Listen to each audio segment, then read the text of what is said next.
रविंद्रनाथ जी, आपको किसी ने कॉल किया है, कृपया करके आप अपना कॉल उठा लीजिए,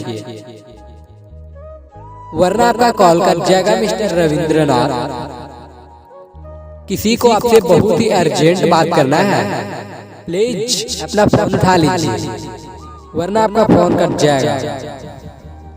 मिस्टर रविंद्रनाथ, कोई आपको तहे दिल से याद किया है, please pick up the call. Ravindranath ji, आप अपना कॉल जल्द से जल्द रिसीव कर लीजिए, वरना आपका कॉल कट जाएगा।